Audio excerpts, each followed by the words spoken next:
प्यारे बच्चों नमस्कार। आपके अपने YouTube channel MJ study point पर आप सभी का हार्दिक स्वागत है। आइए आज के इस वीडियो में हम पढ़ेंगे NMMS एग्जाम 2019 के अंदर जो मैथ के क्वेश्चंस आए थे उनका हम सॉल्यूशन देखेंगे। इससे पहले वाले वीडियो में हमने 2018 के अंदर जो प्रश्न आए थे उनको हल किया था और इस वीडियो में हम 2019 के जो मैथ के क्वेश्चन है NMMS एग्जाम में पूछे जाते हैं उनको हल करेंगे। टोटल 20 प्रश्न इस एग्जाम में मैथ से पूछे जाते हैं और उम्मीद है कि जब पीछे के जितने भी प्रश्न जो आए हैं तो हमें एक आइडिया लग जाएगा कि पेपर में किस प्रकार के क्वेश्चंस पूछे जाते हैं और हम उसको हल किस प्रकार से करें। आइए शुरू करते हैं। इसके बाद में 2020, 21 और 22 के जो क्वेश्चन पेपर्स हैं उनके क्वेश्चंस को हम सोल्व करेंगे। आइए शुरू करते हैं। पहला क्वेश्चन है 3 सही 1/4 और 1 सही 1/4 का मान होगा। इसको हल करना है अपने को कि इसका मान कितना होगा। ऐसा प्रश्न लगभग हर बार पेपर में 1 या 2 क्वेश्चन पूछे जाते हैं। पिछले वाले पेपर में भी थे ये प्रश्न। अब ये सबसे पहले तो ये अपना मिक्स्ड फ्रैक्शन है, यानी एक मिश्रित भिन्न है। इसको साधारण भिन्न में बदलेंगे तो इसको इससे क्या करेंगे, गुणा, और इसको हम जोड़ देंगे तो 4 3 12 और 1 कितना हो जाएगा 13। तो 13/4 भाग का निशान है तो भाग में, इसको भी 4 एकम 4 और ये 1 हो जाएगा प्लस, तो कितना हो जाएगा 5/4। देखो 13/4 ये भाग का चिन्ह है, इसको हम अगर गुणा में बदलेंगे तो इसके बाद में जो संख्या है उसका प्रतिलोम हो जाएगा। 5/4 का क्या हो जाएगा 4/5, यानी इसका रेसिप्रोकल हो जाएगा। हिंदी में इसको व्युत्क्रम कहते हैं। इसका व्युत्क्रम हो जाएगा, 4 से 4 कट जाएगा तो अपने पास क्या आंसर आ जाएगा 13/5। तो 13/5 जो है ऑप्शन 1 जो होगा वो इसका राइट आंसर होगा। अगला प्रश्न है क्वेश्चन नंबर 2 है। क्वेश्चन नंबर 2 में अपने पास जो दिया हुआ है वो है समषटभुज। समषटभुज यानी जिसकी 6 भुजाएं हो और सभी लंबाई में बराबर हो, में अधिकतम कितनी सममित रेखाएं खींची जा सकती हैं। इसके अंदर हम ज्यादा से ज्यादा कितनी सिमेट्रिक लाइन जो होती है, लाइन ऑफ सिमेट्री ड्रॉ कर सकते हैं। देखिए इसमें हम कितनी लाइन ड्रॉ कर सकते हैं। एक तो यहां से ये लाइन ऑफ सिमेट्री होगी, एक ये होगी, 2 एक ये होगी, 3। अभी तक हमने 3 लाइन ऑफ सिमेट्री यानी सममित रेखाएं खींची हैं। देखो ये यहां से यहां जो खींचेंगे ना, ये भी एक सममित रेखा होगी। यहां से ये खींचेंगे, ये भी एक सममित रेखा होगी, 5 होगी। और एक यहां से ये रेखा खींचेंगे तो ये भी एक सिमेट्रिक लाइन होगी, सममित रेखा होगी। यानी इसके अंदर हम कुल कितनी सममित रेखाएं खींच सकते हैं, टोटल 6 सममित रेखाएं खींच सकते हैं। ऑप्शन 3 जो होगा वो इसका सही उत्तर होगा। अगला प्रश्न है दिए गए चित्र में कोण x का मान, यानी इसमें जो ये x लिखा हुआ यहाँ पर ये जो कोण है इसका मान कितना होगा। ये कोण 60 डिग्री है, ये कोण 110 डिग्री है। इस प्रकार के प्रश्नों को भी आपको अच्छे से पढ़कर जाना है क्योंकि एग्जाम में 1 या 2 क्वेश्चन ऐसा पूछा जाता है। देखो ये 2 अंतः कोण दे रखे हैं और ये है बाह्य कोण यानी एक्सटीरियर एंगल और ये है इंटीरियर एंगल। हम जानते हैं ट्रायंगल में तो जो अपोजिट इंटीरियर एंगल का जो सम होता है उनका सम एक्सटीरियर एंगल के इक्वल होता है, यानी 2 दूरस्थ अंतः कोणों का योग बाह्य कोण के बराबर होता है। यानी इन दोनों का योग x + 60 = कितना आ जाएगा 110 डिग्री आ जाएगा। ये प्लस के 60 है, इस तरफ ले जाएंगे तो किसका हो जाएगा माइनस का। 110 डिग्री माइनस 60 डिग्री तो x बराबर जो होगा वो अपना कितना आ जाएगा 50 डिग्री। तो x का मान यहां से आएगा 50 डिग्री। ऑप्शन 2 जो होगा वो इस प्रश्न का राइट आंसर होगा। नेक्स्ट क्वेश्चन है यदि 2x + 7 = 15 हो तो x का मान होगा। x का मान कितना होगा। 2x + 7 = 15 है, हम इसको सोल्व करेंगे। 2x + 7 = 15, ये प्लस के साथ है, इस तरफ ले जाएंगे तो किसके हो जाएंगे माइनस के। 2x = 15 - 7 तो 2x = 15 में से 7 जाएगा तो कितना रह जाएगा 8। x के साथ 2 गुना में है, दूसरी तरफ ले जाएंगे तो कहां चले जाएंगे भाग में, तो x का जो मान होगा वो कितना आ जाएगा 4। यानी इस प्रश्न का 4 जो होगा वो सही उत्तर होगा। 4 कौन से ऑप्शन है, ऑप्शन नंबर 2 इस क्वेश्चन का राइट आंसर होगा। अगला प्रश्न है 14, 12, 16, 8, 10 का समांतर माध्य है। 2018 में भी ये प्रश्न पूछा गया था समांतर माध्य से संबंधित। समांतर माध्य क्या होता है? संख्याओं का योग बटे में कुल संख्याएं, यानी जो अर्थमेटिक मीन होता है वो सम ऑफ नंबर्स होता है और नीचे आ जाता है टोटल नंबर्स। तो हम ऊपर क्या लिख देंगे इसको? सम ऑफ नंबर्स में 14 प्लस 12 प्लस 16 प्लस 8 प्लस 10, और डिवाइड में कितना आ जाएगा? टोटल नंबर कितने काउंट करो? 1 2 3 4 और 5, तो डिवाइड में आ जाएगा 5 इज इक्वल टू, इनको जब हम ऐड करेंगे, देखो 14 और 12 को ऐड करेंगे तो 26 आ जाएगा। 26 के अंदर जब हम 16 को ऐड करेंगे तो आ जाएगा 42, 42 में 8 को ऐड करेंगे तो आ जाएगा 50, और 50 में 10 को ऐड करेंगे तो अपने पास क्या आ जाएगा? 60, और 60 में अगर हम 5 से डिवाइड करेंगे, क्योंकि डिवाइड में 5 है, तो 60 को जब हम 5 से भाग देंगे तो अपने पास क्या आ जाएगा? 12। तो इसका जो ये जो अपनी संख्याएं दी हुई है, इनका समांतर माध्य अर्थमेटिक मीन जो होगा वो कितना होगा? 12। ऑप्शन सेकंड जो है इस प्रश्न का सही उत्तर होगा। अगला प्रश्न है, एक समबाहुभुज, बहुभुज यानी उसकी बहुभुज है और सभी भुजाएं बराबर हैं, सम यानी समान, जिसका प्रत्येक बाह्य कोण, यहां पर ये गलत लिखा हुआ है, मिसप्रिंट हो गया, 45 डिग्री आएगा ना, यहां पर इसको करेक्ट कर लेना, 45 डिग्री। तो भुजाओं की संख्या क्या होगी? यहां भी इसके अंदर 450 नहीं है, ये 45 डिग्री है ना। अगर 45 डिग्री है तो भुजाओं की संख्या कितनी होगी? देखिए हमें पता है ये बाह्य कोण दिया हुआ है, बाह्य कोणों का योग कितना होता है? 360 डिग्री। अगर हम 360 को बाह्य कोण से भाग दे देंगे तो भुजाओं की संख्या आ जाएगी, यानी 360 और बटे में कितना आ जाएगा? 45। 360 को हम 45 से भाग देंगे तो कितने पे भाग जाएगा ये? देखो हम इसको चाहें तो 9 से काट सकते हैं, 9 पंजे 45 और ये 40, फिर 5 से ये कट जाएगा कितने पे? 8 पे। तो यहां से जो राइट आंसर आएगा अपना वो कितना आ जाएगा? 8।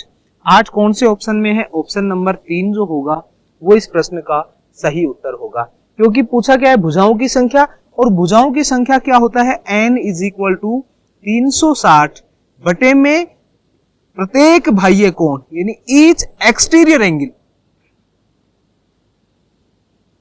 वही काम हमने इसमें किया है कि 360 ऊपर लिखा और नीचे ईच एक्सटीरियर एंगल, प्रत्येक बाह्य कोण अपने को 45 डिग्री दिया हुआ था, 360 को हमने 45 से भाग दिया, तो अपने पास जो सही आंसर आया वो कितना आया? 8। अगला प्रश्न है, यदि दो वृत्तों के व्यास का अनुपात दिया हुआ है तो वृत्तों के क्षेत्रफलों का अनुपात होगा, दो सर्किल है उनके डायमीटर का रेशियो है 4:5 और ratio of their area is.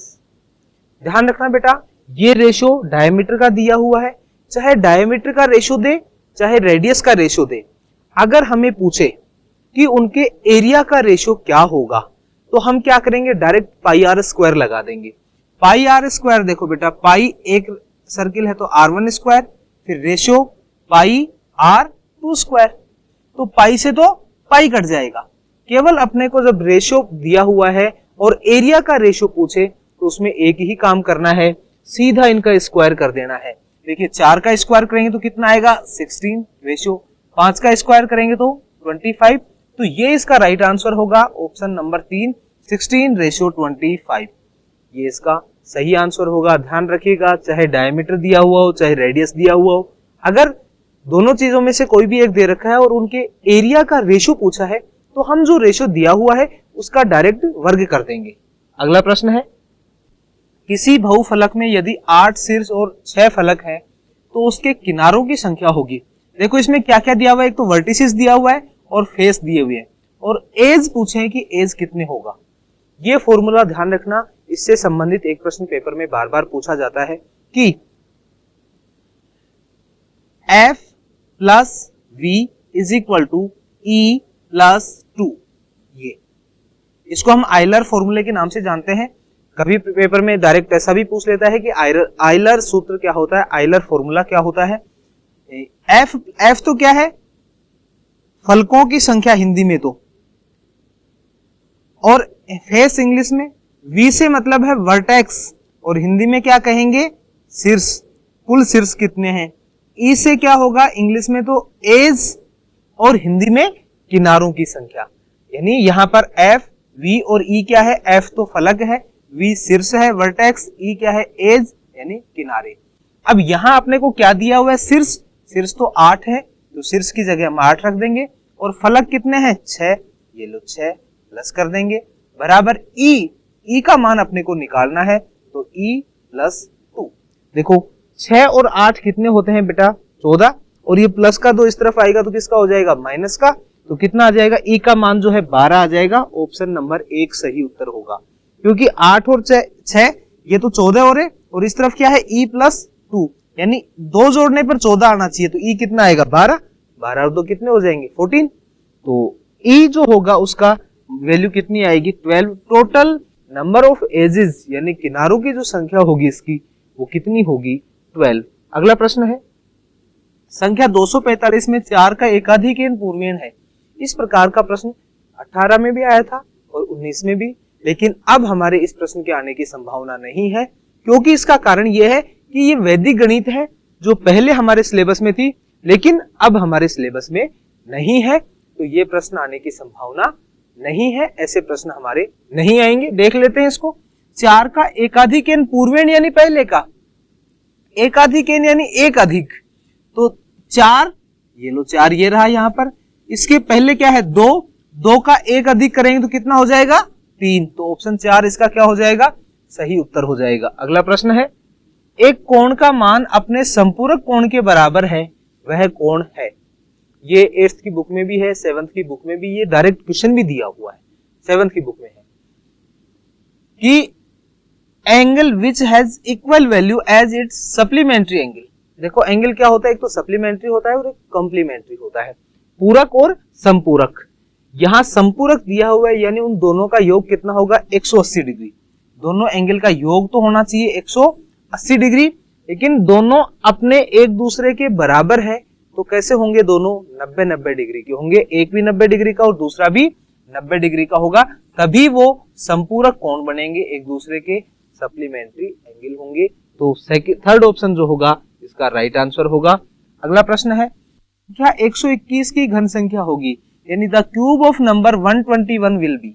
121 का जो क्यूब होगा, अब हमें ध्यान रखना है कहीं प्रश्न पढ़ते ही डायरेक्ट उत्तर नहीं करना है, ऑप्शन को भी देखना है कि 121 का घन निकालने लग जाओ, कहीं गुणा करने लग जाओ, 121 को 121 से गुणा करोगे फिर जो रिजल्ट आएगा उसको वापस से 121 से गुणा करे, नहीं, ऐसा नहीं करना है, क्योंकि इस प्रश्न में पूछा क्या है वो तो देख लो एक बार कि एक सम संख्या होगी, विषम संख्या होगी, सम या विषम संख्या होगी, इनमें से कोई नहीं। अपने को सिर्फ इतना बताना है कि इसका जो क्यूब आएगा वो एक सम संख्या आएगा या विषम संख्या, यानी हम इसका जो यूनिट डिजिट है, इकाई का अंक है, उससे हम ये पता कर सकते हैं कि इसका रिजल्ट जो आएगा वो एक सम संख्या होगा या विषम संख्या। आइए इसका इकाई का अंक कितना है 1, तो हम 1 का क्यूब कर लेते हैं ना, 1 का क्यूब करेंगे तो कितना आएगा 1, यानी इसके क्यूब का जो इकाई का अंक आएगा वो भी कितना आएगा 1 आएगा, 1 आएगा, इसलिए वो 1 आएगा, इसका मतलब नंबर कैसा होगा वो एक ओड नंबर होगा,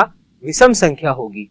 कैसी संख्या होगी, एक विषम संख्या होगी। हमें इस पूरे का क्यूब नहीं करना, कहीं क्यूब करने लग जाओ, ध्यान रखना है जैसे ऑप्शन दिए हुए हैं, जैसा प्रश्न पूछा गया उसके हिसाब से हमें सोल्व करना है। हालांकि वो निकालोगे मल्टीप्लाई करोगे तो भी एक विषम संख्या आएगी, आंसर आ जाएगा, लेकिन उसके अंदर अपना टाइम खराब होगा, टाइम बहुत ज्यादा लग जाएगा। अगला प्रश्न है 4 की पावर -1 की पावर 1/2 का मान है। देखो इसको सोल्व करना है, 4 -1 कहें तो इसका मतलब ये हो गया बेटा 4 को हम क्या लिख सकते हैं 1/4, और उसकी पावर कितनी है 1/2। 1/2 का मतलब होता है अंडर रूट, तो 1/4 का हम अगर अंडर रूट लगा देंगे तो 1 का तो अंडर रूट कितना होगा 1, और 4 का अंडर रूट कितना हो जाएगा 2 हो जाएगा, स्क्वायर रूट हो गया ना, तो इसका मतलब 1/2 जो होगा वो इसका राइट आंसर होगा। ऑप्शन नंबर 3 जो हो जाएगा इसका सही उत्तर हो जाएगा। अगला प्रश्न है एक चतुर्भुज जिसमें सम्मुख भुजाओं का केवल एक जोड़ा समांतर है लेकिन समान नहीं है। जोड़ा समांतर तो है लेकिन समान नहीं है, इसका मतलब अपने पास क्या होगा, किस प्रकार की आकृति हो सकती है, ये भुजा इसके समांतर तो है लेकिन बराबर नहीं है। अब ये क्या चतुर्भुज बनाएंगे तो इनको मिलाना पड़ेगा। ये क्वाड्रिलेटरल है जिसमें 2 साइड्स पैरेलल तो है लेकिन इक्वल नहीं है, इसलिए अब इसमें हम क्या करेंगे, ये जो डायग्राम बना है इसका नाम बताना अपने को क्या है, तो ये क्या बन गया अपने पास एक ट्रेपीजियम। तो ट्रेपीजियम कहाँ है, ये रहा समलंब चतुर्भुज जो होगा वो इसका राइट आंसर होगा, ऑप्शन नंबर 4। अगला प्रश्न है एक 21 सेंटीमीटर वाले पहिए को 2 चक्कर घुमाने में तय की गई दूरी।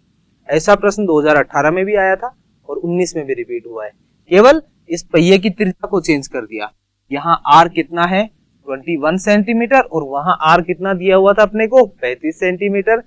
हमने पिछले वीडियो में देखा था ऐसा दिया हुआ है तो एक चक्कर में जो पहिए द्वारा तय की गई कुल दूरी होती है वो होती है उस पहिए की परिधि यानी 2 पाई r।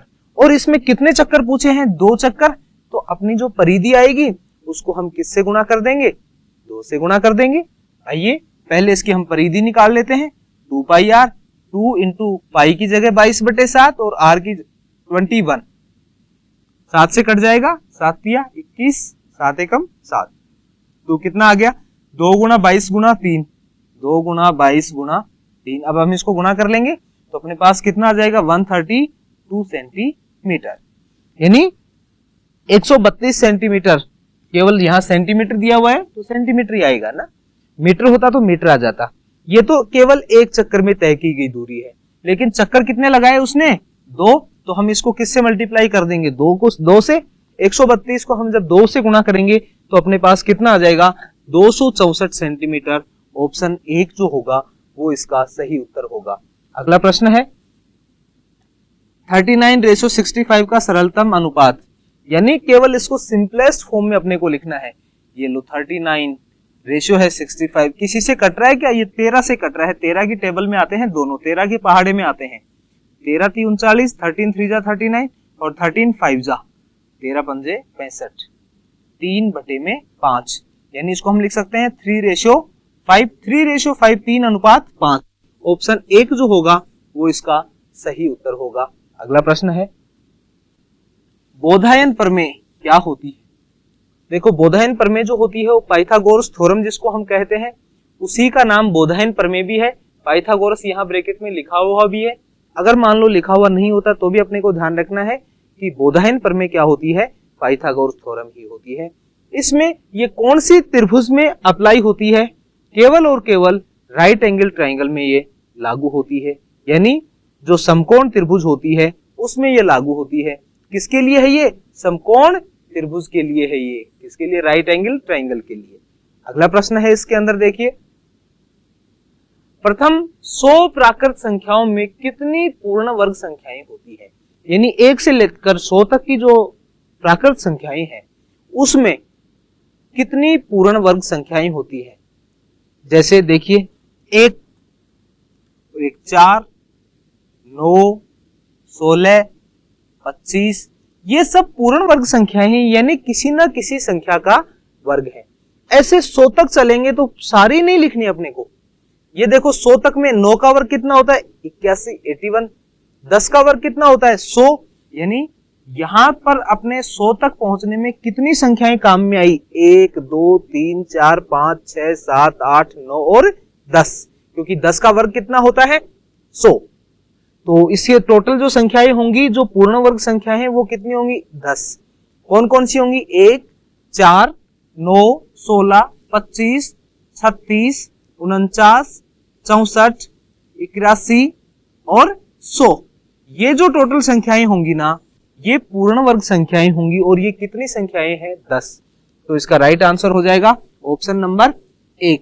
अगला प्रश्न है, दिए गए पद -3/5 a³ b³ में a³ का गुणांक है। गुणांक क्या होता है, यानी जो अपने को जिसका गुणांक पूछा है उसके पास में जो उसके अलावा है वो सब उसका गुणांक है। यानी a³ का जो गुणांक होगा वो कितना हो जाएगा -3/5 और b³। तो -3/5 b³ किस ऑप्शन में है, ऑप्शन नंबर 1 में है। अगला प्रश्न है 73.25/1000। देखिए इसको हम लिख लेते हैं 73.25 डिवाइड में है 1000। 3 0 है तो 3 अंक आगे लग जाएगा, दशमलव यहां आ जाएगा, डेसिमल आगे बढ़ जाएगा। 1, 2 तीसरा अंक नहीं तो यहां 0 और लगा लेंगे, यानी कितना 0, 7, 3, 2, 5 और यहां लग जाएगा दशमलव, ये लो, ठीक है। यहां से अपने पास कितना आ जाएगा 0.07325। यहां ऑप्शन देखिए कौन सा होगा, ऑप्शन नंबर 4 जो होगा वो इसका सही उत्तर हो जाएगा। अगला प्रश्न है, संकेत देखो ये आपको एक संकेत दिख रहा है, एक साइन है, ये किसका साइन है? स्क्वायर रूट का, वर्गमूल का, ध्यान रखिएगा, किसका है? स्क्वायर रूट का, वर्गमूल का साइन है। ऐसे ही अगर मान लो इसके अंदर ऐसा दिया हुआ होता, 3 लिखा हुआ होता, तो ये जो है सिंबल, ये किसका होता? ये जो सिंबल होगा अपना किसका हो जाएगा? घनमूल का। क्यूब रूट का जो सिंबल होगा यहाँ कितना लिखा हुआ होगा? 3 लिखा हुआ होगा उसमें। अगला प्रश्न है, ये जो टोटल 20 क्वेश्चन थे अपने इस पेपर में, 20 क्वेश्चन आते हैं, 20 के 20 क्वेश्चन यहाँ खत्म होते हैं। इससे अगले वीडियो में हम मिलेंगे एनएमएमएस एग्जाम 2020 के प्रश्नों के साथ में। ये 2019 के क्वेश्चन थे मैथ्स के जो आए हैं, आप इनमें देख रहे होंगे लगभग क्वेश्चंस जो हैं वो रिपीट हो रहे हैं। किसी की संख्या जरूर चेंज हो रही है लेकिन पैटर्न चेंज नहीं हो रहा है, तो इन क्वेश्चंस की आप प्रैक्टिस जरूर करें। इसी प्रकार के क्वेश्चन पेपर में आते हैं। ऐसे ही आगे 2020, 21, 22, 23 के जितने भी पेपर्स हैं उन सारे वीडियोस आपके सामने लेकर आएंगे, आपके साथ साझा करेंगे। आप पढ़ते रहिए। फिर आपको इनके अलावा भी किसी क्वेश्चन में आपको अगर समस्या आती है तो आप हमें कमेंट बॉक्स में लिख सकते हैं, हम आपका हर प्रश्न का समाधान करने का प्रयास करेंगे। मिलते हैं नए वीडियो में, तब तक के लिए अपनी पढ़ाई जारी रखिएगा। ओके।